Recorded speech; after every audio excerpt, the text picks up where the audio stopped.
In 1805, the United States, led by President Thomas Jefferson, fought its first foreign war. The enemy was the Arab nation of Tripoli. 306 Americans were now prisoners. This is a tough business. People would be killed, ships would be burned. For the United States, it was a battle for the freedom of the high seas and for the lives of its hostages.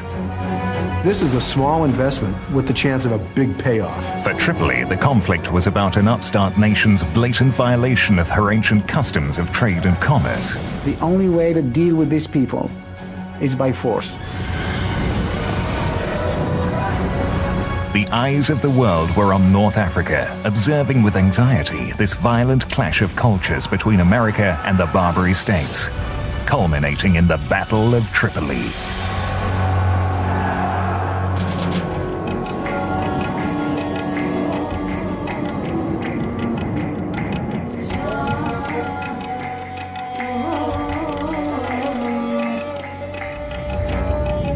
The 8th of March, 1805, the Sahara. This was one of the harshest environments in the world.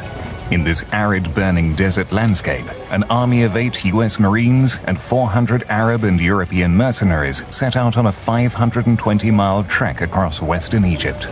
For almost 2 months, they endured near starvation and temperatures well over 100 degrees Fahrenheit, nearly 40 degrees Celsius, before they succeeded in reaching their destination.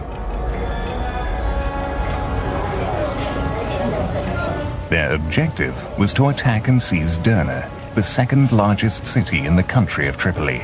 In command was William Eaton, the US naval agent in Tunis and self-appointed general. This was the plan of an adventurer, of a romantic, of a man who thought he was able to do almost anything, of a man who probably thought he could talk anyone into doing anything, who could get on the back of a camel and lead this brigade across the sands and take Derna. Eaton's goal was to liberate over 300 American prisoners held hostage in Tripoli. The attack captured the world's attention, but then faded into obscurity and is now remembered only by a line in the US Marine Corps hymn, which goes from the halls of Montezuma to the shores of Tripoli.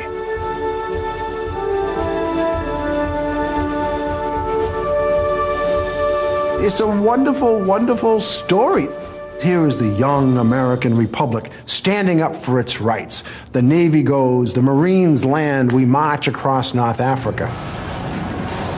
William Eaton's assault on Tripoli was a battle in the American campaign against the well-established tradition of piracy in North African waters. This campaign is known to history as the Barbary Wars.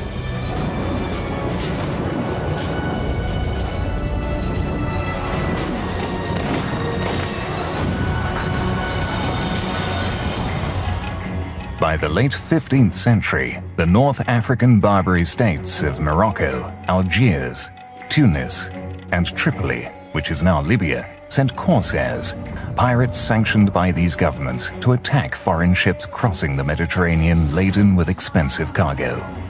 These men, the Barbary corsairs, are not terrorists. They're sailing in the service of their country, and this is a matter of gathering trade and making money. In order to protect their ships from attack, all the European nations had, for 200 years or more, given the Barbary states protection money and gifts under the generic title of tribute. We need to understand that many of these states relied on the revenues from these taxes and tributes.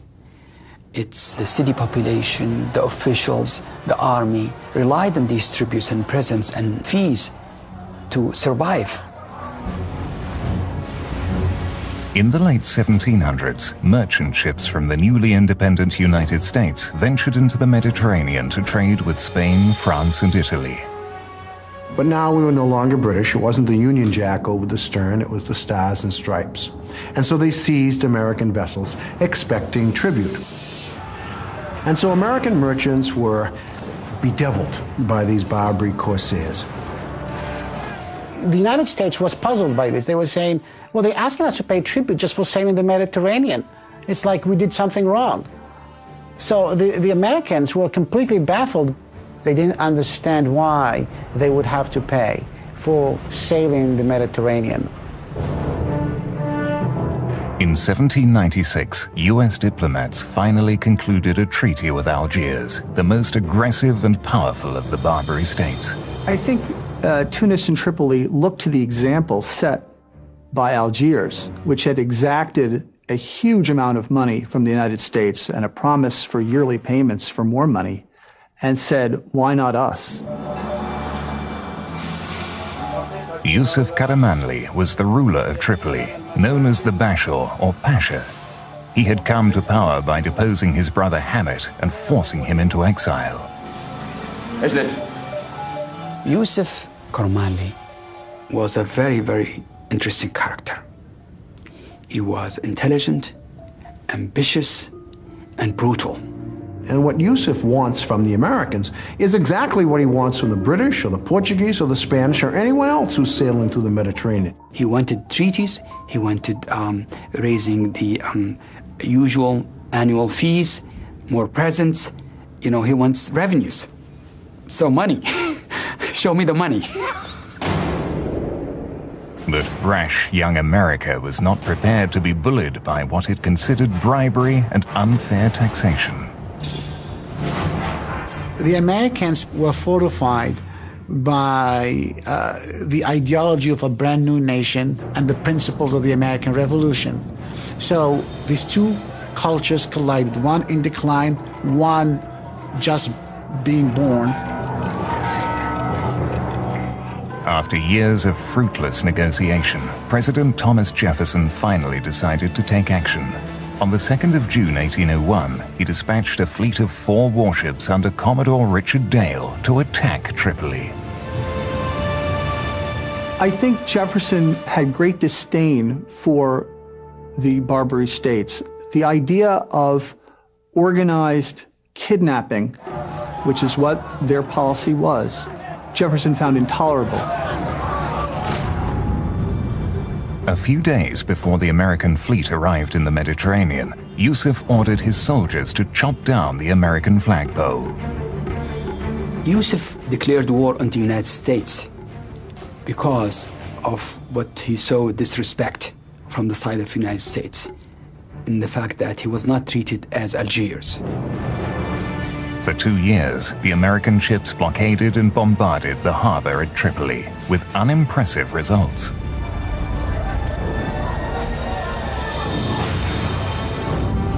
Then, on the 31st of October 1803, disaster struck the American fleet. The Philadelphia, a 38-gun frigate, ran aground in the harbor when it was lured into its shallow water while chasing an enemy gunboat. The U.S. frigate Philadelphia is one of the great ships of the American Navy, pride of the fleet. She's high and dry, she is stuck. Unable to free herself from the rocks, the crew of the Philadelphia was overrun and forced to surrender to the attacking corsairs. The taking of the Philadelphia changed everything. It created a situation where 306 Americans were now prisoners, an enormous haul for Tripoli. The U.S. Navy increased the pressure on the Pasha. Oh, it was a major disaster for the United States. No question about it. It gave Yusuf Pasha a huge chip to bargain, and Yusuf had the upper hand. A naval lieutenant, Stephen Decatur, launched an audacious attack to prevent the captured warship from being used against the Americans. He led a nighttime raid onto the ship and torched the Philadelphia. The diplomats, of course, are trying to negotiate peace, trying to get tribute to release the prisoners. One of those negotiators was William Eaton, a soldier by inclination and training. He served first during the Revolutionary War, and then as a scout and a spy during the Indian Wars of the 1790s. There he establishes himself as a willful, brave, self-confident, uncooperative, hypercritical, pain in the neck. In 1799, Eaton was awarded a plum overseas posting. He was sent to the Mediterranean as a diplomat to the court at Tunis. Eaton's a fantastically interesting man, fluent in Arabic at a time when no Americans knew Arabic. He had read the Koran. He was very familiar from the day he arrived with the situation. Essentially a man of action, Eaton designed his own plan to restore peace in the Mediterranean. His scheme was to replace Yusuf Karamanli, the ruling Pasha of Tripoli, with Hamid, the brother Yusuf had ousted and sent into exile. Am I to understand that you have many followers? If my brother stole my throne, he cannot steal the loyalty of my people. Hamid was telling him, oh, I've got followers all over the place, and all I have to do is go back and give me $40,000, and we'll just take the place over. If you have been robbed, we shall return what is rightfully yours.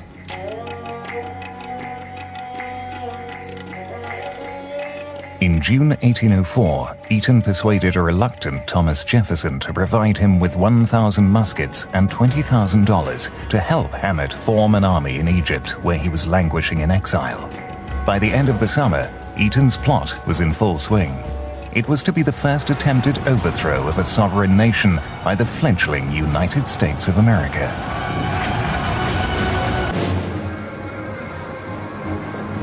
The 25th of November 1804, aboard the USS Argus, William Eaton, the naval agent for the Barbary Regencies, sailed into the harbor of Alexandria in Egypt.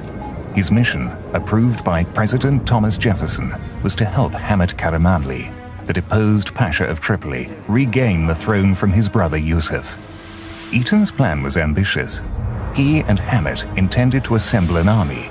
Together, they'd march 520 miles across the desert and attack Derna, the second largest city in Tripoli. From there, they would move on the capital city, put Hamid back in power, and free the 300 American hostages. This would be the new American nation's first overseas land war.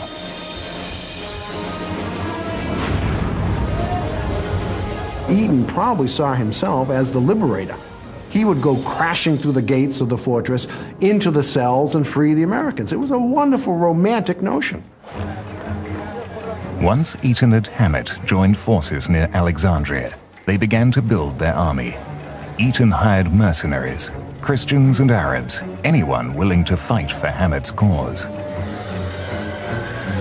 Eaton offered the one thing that works: money. Quite simply. On an individual basis, it wasn't much, but it was money. That was their loyalty. Eaton's army of 400 fighters was divided into two groups. The Christian element, numbering just 74 men, was made up of European infantrymen and Eaton's core group of Americans, 1 Navy midshipman and 8 United States Marines. Secure your arms and ammunition. Attention on deck. By contrast, Hamid's Arab soldiers numbered over 300. There were several sheikhs. One in particular, called Il Tayyib, exercised his authority over the other Arab mercenaries. لا زال عند النصارى العديد من الأسلحة والذخائر، فنحن في حاجة إذن جمال كثيرة. These two religions had been in conflict for hundreds of years, since basically Islam appeared on the world scene. So there was a tremendous amount of rivalry between the two sides. لقد هيئت كثير من الجمال ومن الرجال، فأنا في حاجة إلى كثير من المال. حينما نصل على درنا سوف يكون لكم هدايا كثيرة. Even before the march began, Eaton and Sheikh Il Tayyib were arguing. Il Tayyib felt he was not receiving appropriate respect from Eaton or sufficient rations for his men and their families. Eaton treated these people in a very suspicious way. He treated them as uncivilized, as primitive. The 8th of March, 1805, 11 a.m., the diverse little army began its journey. Leading the troops was William Eaton. Although he was officially only an agent for the United States Navy, he wore the uniform of a general. Eaton, calling himself general, was pure Eaton. Could he do it? Why not? Who was around to say he couldn't? Riding alongside Eaton was Hammett, who Eaton respectfully addressed as Pasha. The records we have describe Hamad Gorahmanli, Yusuf's brother, in not very flattering way. Hammett is a very strange figure. He was not a man to inspire confidence. He was not a great soldier. He did not command loyalty from people around him. The first day, Eaton's army traveled 50 miles without incident. But the next day, he wrote in his journal of the problems that were only just beginning. Remained in camp. Some difficulties with the owners of the camels and horses hired for their passage. They demanded advance pay. They became mutinous. كيف تريدني أن أثق بك وأذهب معك إلى درنا لتعطيني المال؟ في درنا. أنا في حاجة إلى بعض المال الآن. في درنا.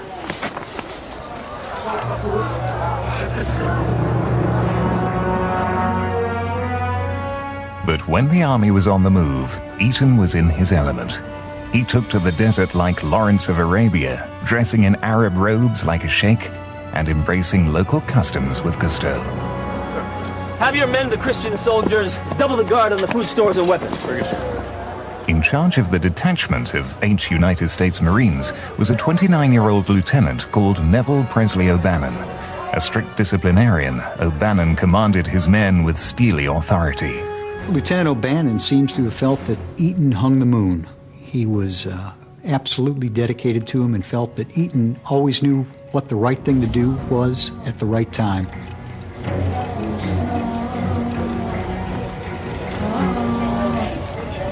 "200 miles into their journey, Hammett received some disconcerting news.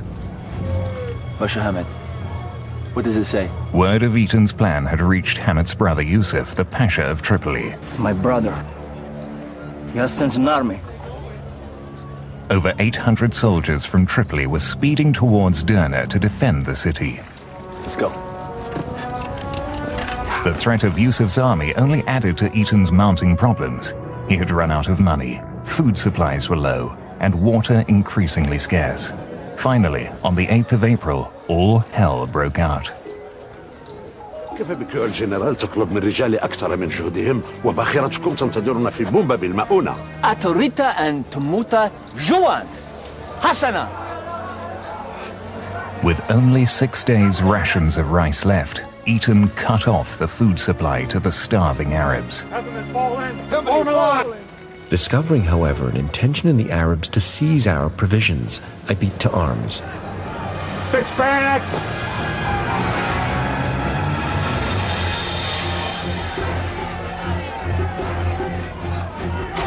As they stood with muskets raised and ready to fire, Eaton and his men were completely surrounded by the hostile Arab army.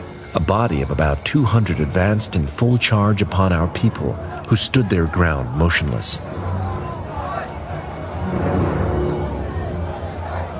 Here they are in the middle of the desert. The expedition's falling apart, and the Arabs are ready to kill the Christians to get at the rice. A column of muskets were aimed at my breast. Hold your fire, man! A universal clamor drowned my voice. Pasha Hammett, we've come too far to have this happen now. Have your men drop their weapons now.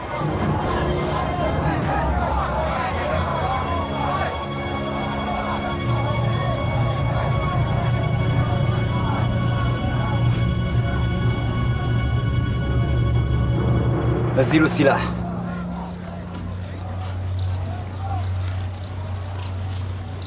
Drop your weapons.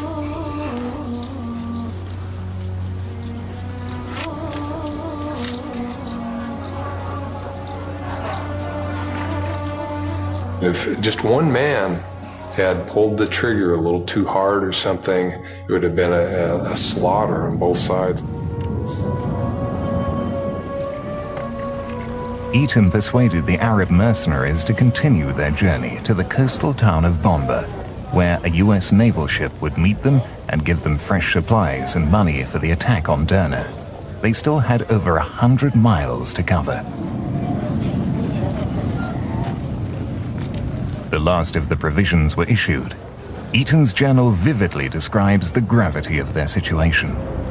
In the cistern, we found 2 dead men, probably pilgrims murdered by the Arabs.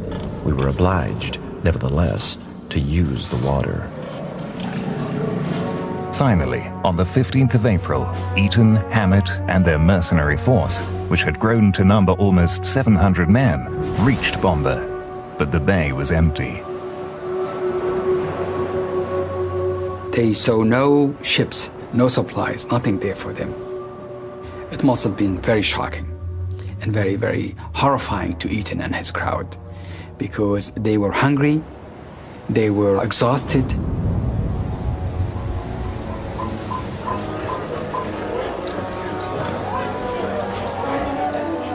By the following morning, the expedition was in a state of collapse. No supply ship had arrived, and the Arab warriors were packing and preparing to return to Alexandria.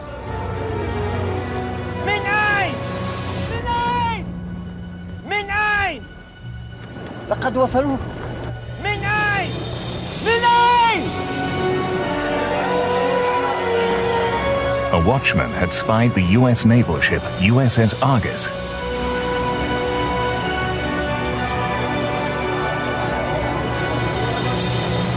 The Argus had brought the promised supplies and payment for the Arabs. Captain Hall, we must determine... Eaton spent the next week in Bomba resting his army and working on his plan to take Derna. By this time, the diplomatic side is beginning to take over, and Tobias Lear, who was actually the senior diplomat in the area, is entering into negotiations ultimately with Yusuf. This is an example of where neither side has altogether laudatory motives. Hammett's in it for himself, Eaton's in it to free the prisoners, and the Americans pretend to be close allies of Hammett to help him regain his rightful throne. The truth of the matter is, we don't care about his rightful throne, we don't care about Hammett. Unaware that Tobias Lear was about to embark on negotiations for a peace treaty, Eaton and his army set out on their 60-mile march to Derna. On the afternoon of the 25th of April, they arrived at the walls of the city. In his journal, Eaton describes the strategic situation that lay before them. The city was divided into 3 departments, 2 of which were in the interest of Hammett and 1 in opposition. This department, though fewest in number, was strongest in position and resource. Eaton learned that there were 800 soldiers ready to defend the city. To his great relief, Yusuf's army had not yet arrived. Undoubtedly, the decision was made at that point that they would attack on the right flank first, because that was closest to where the major fortification of Derna was, and obviously if you could take that out, you kind of knocked out the keystone. The 27th of April, 1805. By early afternoon, Eaton was in position and ready to attack the city. Commodore Barron had authorized 3 U.S. naval ships from the Mediterranean fleet to assist him. The bombardment would come from the 16-gun brig Argus, the 12-gun schooner Nautilus, and the 10-gun sloop Hornet. The strategy was a 2-pronged attack, one from the shore that Eaton and the Arabian cavalry would provide, and one from the harbor that the Hornet, Nautilus, and Argus would provide. Marine Lieutenant Presley O'Bannon would lead the Christian soldiers, a small force of barely 70 men, against the defending army of 800 massed near Derna's stone water battery. Hammett would take the rest of his people over on the left flank, and they would cut off retreat, because that was the side from which loyalists in the town would attempt to get back into the desert and over toward Tripoli. The cannon on the city's water battery fired the first shots, aiming at the U.S. naval vessels. The American Navy bombardment of the city of Derna was horrifying and was awesome. It frightened many people and led to the death of many, many people of that city. And Hornet was about 100 yards from the walls of the town and just pouring broadside after broadside into the town. As the American ships attacked from the water, Eaton's men began the land assault. The defenders of the fortified city let loose a blistering hail of gunfire at them.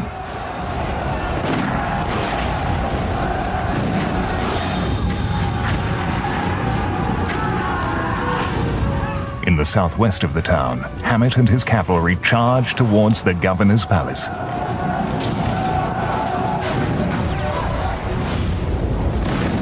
As the naval bombardment took effect, the gunners were leaving the water battery, and a major portion of them apparently came to the walls on the south side of the town. In other words, they were reinforcing the people opposite Eaton. Steady, lads, steady! Eaton and his men came under increasingly heavy fire. Outnumbered 10 to 1, his small army was beginning to disintegrate. Sir, what are your orders?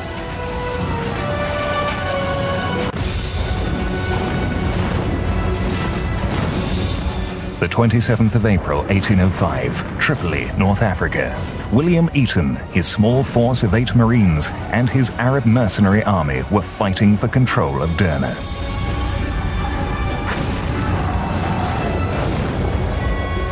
Cannon fire from the 3 American Navy ships overpowered the Arab guns firing from the water battery. But in the hills east of the city walls, Eaton's small army found itself under increasingly heavy gunfire. Outnumbered 10 to 1, Eaton had to be extremely decisive in his commands. The firing went on and on. Eaton could see he was losing his men. He could see that if he did nothing, he would lose them. There would be no attack. In his journal, Eaton describes the chaos.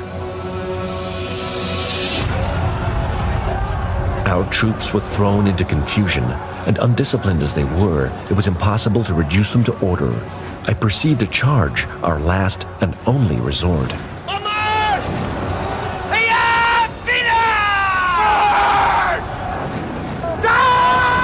Eaton and Marine Lieutenant Presley O'Bannon were at the front, leading their men as the small army charged across open ground towards the fortified walls of the city.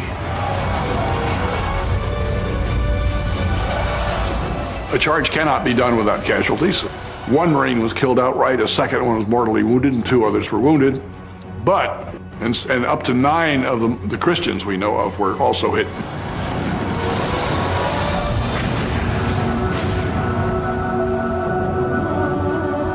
A musket ball pierced Eaton's left arm, shattering his wrist. But Marine Lieutenant Presley O'Bannon kept up the charge.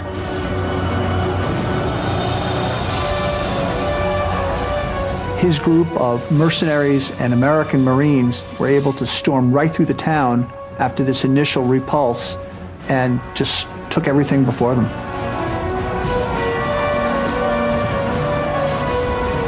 The Marines stormed the water battery.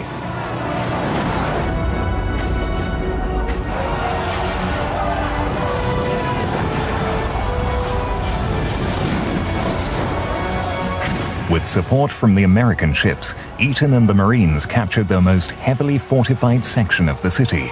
At the moment of conquest, O'Bannon planted the American flag on the ramparts.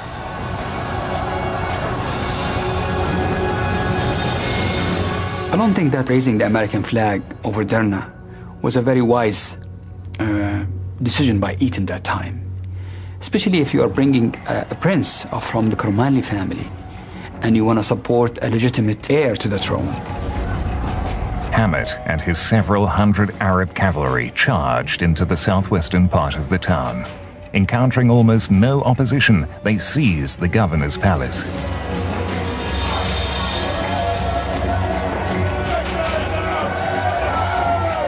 By 4 p.m., the battle was over. The Americans had conquered Derna.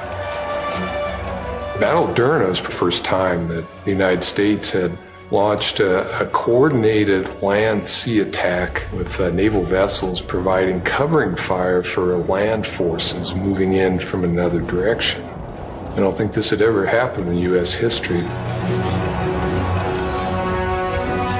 For 7 weeks, William Eaton had rallied a force of mercenaries who had little or no allegiance to his true cause. He had marched them more than 500 miles across the searing heat of the desert. He had quelled mutinies and overcome starvation to launch an unprecedented attack on a hostile nation.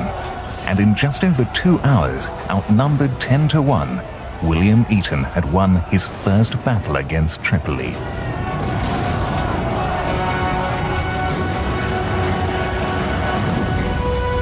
It was Americans going back to the old world to show them that we were a force to be reckoned with, and we wouldn't sit idly by while our ships were taken and their crews imprisoned.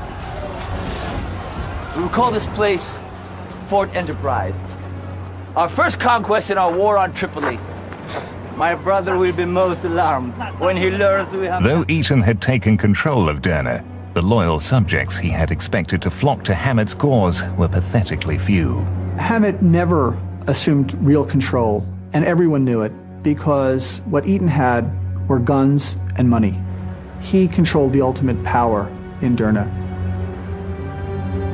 I think as time passed, they recognized that this battle didn't settle the war. This didn't get Hamet really necessarily any closer to being back on the throne, and there was really no visible support. But Eaton was determined to continue his attack on Tripoli. He wrote immediately to Naval Commodore Samuel Barron, asking for more money, weapons, and supplies. You would weep, sir, were you on the spot to witness the unbounded confidence in the American character here. We only want a few Marines to proceed to Tripoli for the liberation of our captives. 12 days after Eaton took control of Derna, Yusuf's army arrived at the outskirts of the city. For a week, they sat and watched, waiting for the right moment to attack.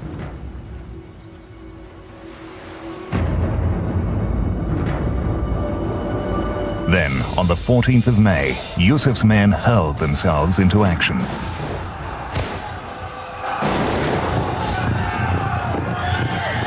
A large force on horseback charged right into the heart of the city. Their goal was to capture Hamet, or either capture or kill him, because they knew if they did that, this insurgency would be over. But a barrage of cannon fire from the American naval vessels and the water battery quickly repulsed Yusuf's cavalry. Eaton and Hamet were again victorious.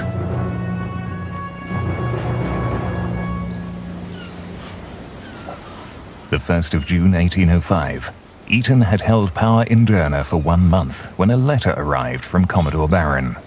Eaton anticipated praise for his victories and a promise of money and reinforcements. The letter contained neither. One of those qualities so essential in the character of a prince contending for his throne is a serious obstacle to the advancement of his cause. His Excellency must be explicitly informed that our supplies of money, arms, and provisions are at an end. Eaton was crushed. He had tasted victory. But at that moment, his plan to free the Americans in Tripoli was falling apart.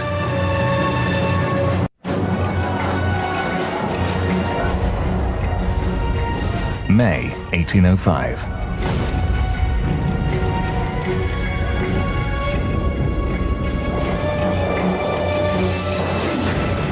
William Eaton had fought and won the battle for Derna, but was far from winning the war against Tripoli. He had controlled Derna for a month, but still hadn't received the money and supplies necessary to continue his campaign. On the 1st of June, Eaton received a devastating letter from U.S. Naval Commodore Samuel Barron. Barron was no longer willing to support Eaton's scheme to free the American hostages by putting Hamet back in power in Tripoli. I can well imagine he was gnashing his teeth, shall we say, frustrated, recognizing that all this had probably been for nothing, that it wasn't going to go any farther.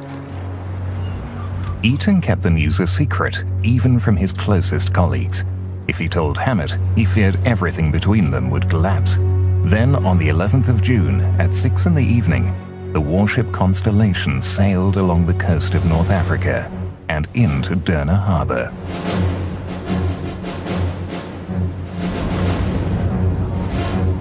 On board the ship, Eaton was given a letter from the American diplomat Tobias Lear. On the 3rd of June, Lear had signed a peace treaty with Hamet's brother Yusuf, the ruler of Tripoli. The United States government had agreed to pay $60,000 for the release of the 300 American prisoners. In addition, there would be no annual tribute.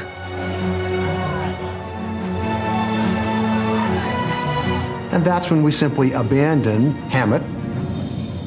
It wasn't our goal to overthrow Yusuf or to put Hamet on the throne. Hamet was only useful to us inasmuch as we could use him to get our prisoners free. Thank you. In another letter, the Commodore of the fleet ordered Eaton to withdraw his men immediately and evacuate Derna. It was the end of William Eaton's great adventure. I think Eaton, for the rest of his life, was terribly frustrated and felt that he'd been betrayed, perhaps even, by his country.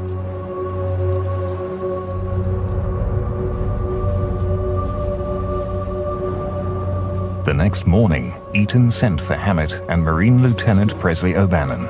Gentlemen. Sir. I have most distressing news. Eaton told them about Lear's treaty and the order to evacuate the city. We have been robbed of a just and honorable victory. This cannot be. There must be some Asma, Hamet was devastated. to break your promise is not to cooperate with me, but with my enemy. All Hamet's hopes for regaining the throne evaporated. He put all his eggs with Eaton. He thought that he will get his throne back, and he was defeated. And he lost everything. So he was conflicted and confused and humiliated. Hamet warned Eaton that no one else must know about the treaty. The mercenary fighters would seek revenge if they discovered they were being abandoned. There was a whole mobilized local population against the occupation of Derna. That was seen as a foreign intervention. And Hamet was seen as a collaborator.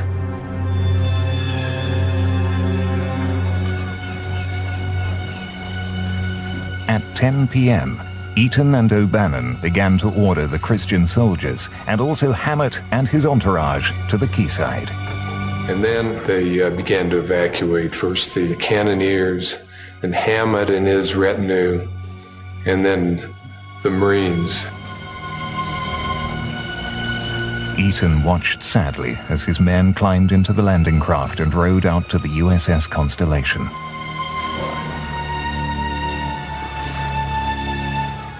Eaton was the last to leave. And as they pulled out into the harbor, then everyone in the city knew what was happening. In his journal, Eaton describes the agonizing moment he abandoned his mercenary army. I stepped into a small boat and just had time to save my distance when the shore, our camp, crowded with the distracted soldiery and populace, some calling on the Pasha, some on me, some uttering shrieks and execrations.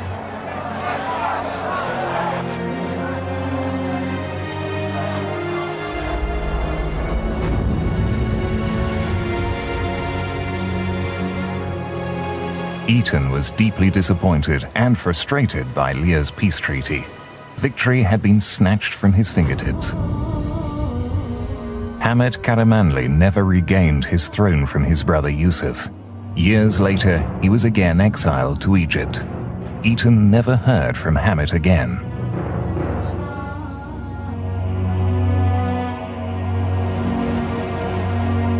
On the 18th of November 1805, exactly 1 year after his journey began in Egypt, William Eaton returned to Washington.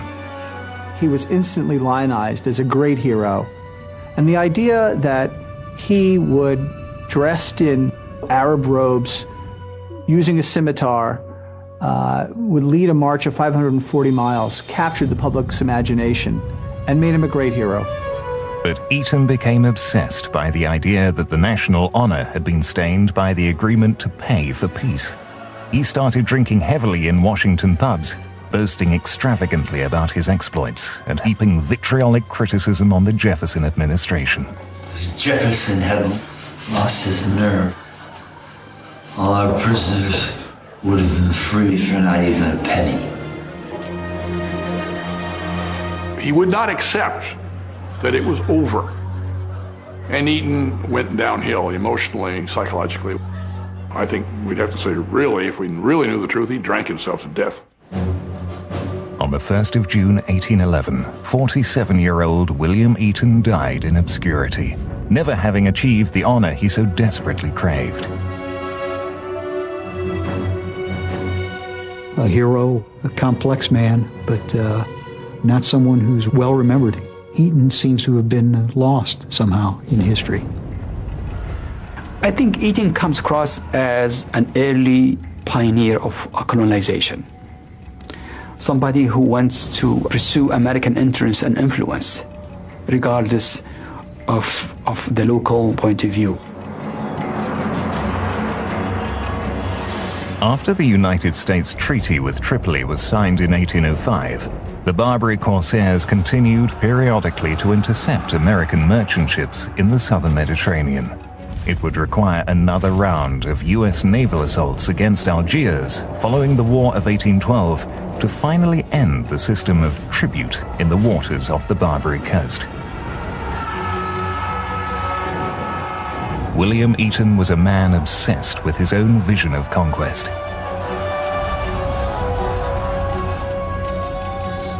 He amassed an army of mercenaries and, with only a handful of United States Marines, led them all across the Egyptian desert to do battle in America's first overseas war. William Eaton's struggle against Tripoli in 1805 did not directly change the course of world events. However, it did serve to introduce the United States as a formidable force in world politics, a new and determined player among the powerful nations of the world. It is our first significant interaction with the Muslim world. And it is unfortunate that this initial interaction is one of hostility. And so it does set up a view on this side of the Atlantic of the Muslim world which was inaccurate, is biased, but nonetheless feeds into all kinds of preconceptions about what that foreign place is like. The War of Tripoli, one could see in it a microcosm or a predecessor of what's happening now in the Middle East, particularly in Iraq. Tripoli was an unreasonable state that needed to be coerced into accepting a different behavior. The tensions that drove the United States to clash with Muslims during the age of Barbary wars continue to operate today. It's a clash, if you want, of fundamentalisms. How to break out of this impasse, how to break out of this deadlock is the question that everybody should be trying to answer right now.